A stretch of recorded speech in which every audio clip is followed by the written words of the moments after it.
Samsung's Galaxy S8 and S8 Plus are gorgeous but far from perfect. No more leaks, guys.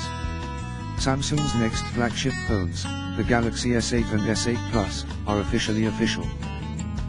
It's easy to look at the Galaxy S8 as just another annual phone release.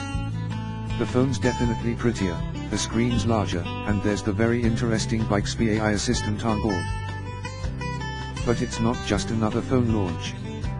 The Galaxy S8, which launches on the 21st of April, is Samsung's first major phone launch since the Galaxy Note 7 explosions that ultimately ended with 2 global recalls and the device's discontinuation. The Galaxy S8 will be judged not only by how it competes with the iPhone 7, but its ability or inability to restore consumer trust in Samsung. 10 years after Apple unveiled the iPhone and ushered in an era of touchscreen-equipped pocket computers, it's difficult to get excited for any new version of an established smartphone. At the end of the day, phones are phones, even if they don't have headphone jacks. These are a bit different, though, with an impressive screen and other unique features, but they come with a few disappointments at first glance. More screen, less bezel. Samsung pioneered the modern phablet with the Galaxy Note and has embraced bigger screens for years, and it's finally killing the small option. The Galaxy S8 and S8 Plus have the largest displays of any Galaxy S and Galaxy Note phone, for that matter, ever created, measuring 5, 8 and 6.2 inches, respectively, with a resolution of 2960 x 1440. The Super AMOLED Infinity displays have an unusual 18:9 aspect ratio, which is taller than typical 16:9 screens and just a hair wider than the new LG G6 S18:9 full vision display. Like the G6, the S8 and S8 Plus S display corners are rounded, and they look pretty hot. The screens are as vivid and sharp as you'd expect from a Samsung display, and they're HDR ready. Though the displays are physically taller, or longer in landscape mode, the two phones don't feel overwhelmingly huge, thanks once again to Samsung's signature curved edges, which help make the phones narrower. Even though the S8 has a larger screen, its dimensions are about the same size as the S7 Edge, and the S8 Plus is only a little larger. In hand, Samsung's new phones feel just as solid as its previous flagships. The S8 and S8 Plus still sport the same iconic glass and metal sandwich designs, but the curved edges, both front and back, are now symmetrical like they were on the Note 7, making them easier and comfier to grip. With 83% of the S8 and S8 Plus S front dominated by the display, there's no room for a physical home button like there is on the S7/S7 Edge. Instead, the phones have a virtual home button located on the bottom portion of the display that vibrates when you press on it. It remains to be seen if that'll work as well as a mechanical button. But, wait, where's the fingerprint sensor if there's no physical button?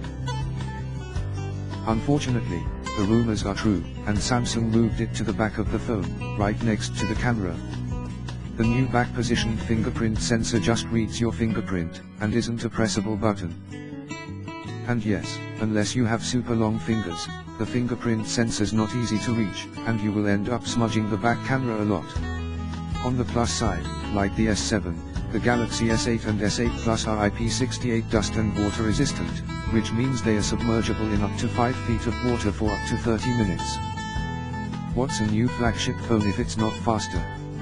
As we've known since last year, the S8 and S8 Plus come with Qualcomm's newest Snapdragon 835 system on a chip, so 4GB of RAM and run Android 7.0 Nougat with a redesigned TouchWiz skin.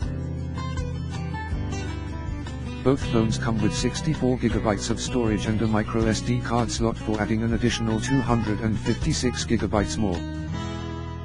While the Snapdragon 835 offers roughly 27% faster performance than the 821 chip found in phones like the Pixel/Pixel XL and LG G6, it has another advantage: it's more efficient and uses about 40% less power than before. This increased power efficiency means the S8 and S8 Plus can last longer without needing higher capacity batteries. As such, Samsung's equipped the S8 with a 3000 mAh battery and the S8 Plus with a 3500 mAh battery. The phones also come with the same built-in wireless and fast charging that you'd come to expect from Samsung's flagships. And while it's impossible to verify, Samsung says it's taking extra precautions with a new 8-point battery safety check to ensure no S8 batteries explode. Samsung can't afford to have another phone literally go up in flames, so that better check out. Perhaps more disappointing than the fingerprint sensor's terrible location is the lack of any significant update to the rear camera. There's no dual camera setup to compete with the iPhone 7 Plus or the LG G6. Samsung's sticking with the S7's 12-megapixel camera with f/1.7 aperture and dual-pixel autofocus system. While the camera's imaging hardware is the same, Samsung says it's made several software improvements to speed up image processing and help reduce motion blur. The S8 camera didn't feel any quicker than the S7, but our time with it was limited. That said, the S7 camera is quite good, especially in low light, so no big deal if it's an incremental improvement. The camera that did get an upgrade, though, is the front-facing one. It's now 8 megapixels compared to the 5 megapixels on the S7, and it has a smart autofocus feature to lock on two faces and subjects. Bixby Brains. The most important new addition is none other than Bixby, the built-in AI assistant. Samsung sees Bixby as such a key part of the S8 and S8 Plus that it's got a dedicated activation button on the left side of the phone below the volume buttons. Unlike assistants like Siri or Google Assistant, which are designed to answer common questions and perform simple actions, Samsung says Bixby is more intelligent and designed for completeness, allowing you to use your voice for everything you would otherwise do by tapping your screen. In its current state, Bixby can control tens of thousands of complex actions within select Samsung apps, but the eventual goal is to have voice control for all apps. There's gonna be a Bixby API for third-party developers to work with. In addition to more advanced voice controls, Bixby's also got supervision. Using image recognition in conjunction with the camera, the AI is able to identify objects and provide either additional information or suggest where you could purchase it. The feature resembles the Firefly feature on the ill-fated Amazon Fire phone. It's an ambitious project, and there are still many unanswered questions like what Bixby's voice sounds like, how well it really works and where all of the data it collects is stored, but it feels like the right step towards making phone assistants actually useful. You can read more about Bixby's features here. Unlock with your face. On the Note 7, Samsung offered two biometric ways to unlock the phone, fingerprint or iris scanner. The new S8 phones follow suit, and they add a new facial recognition feature that works well.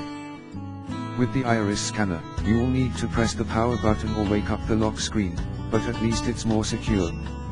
Samsung's also improved the one thing that made the iris scanner suck on the Note 7, you no longer need to line your eyes up with the circles on the screen. It's much better and faster this time around. Growing pains.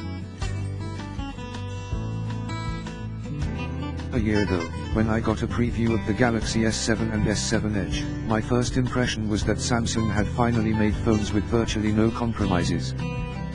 Even before reviewing the S7 and S7 Edge, I said they already felt like the best Android phones ever made, and they were when I reviewed them. I can't say I had the same first impression for the S8 and S8 Plus. Samsung's newest are certainly gorgeous, fast, and feature-packed. They've got headphone jacks, yes. But they seem to be full of trade-offs. To get the bigger screen and slimmer bezels, the fingerprint sensors moved to a weird spot, the rear camera's the same old one, there are no stereo speakers, and the new facial recognition unlock system is convenient but not as secure as the iris scanner, etc. It's possible these initial quibbles will be non-issues in everyday use, but that they exist at all worries me a little. Though pricing hasn't been announced, the S8 and S8 Plus will be available worldwide on the 21st of April. In the U.S.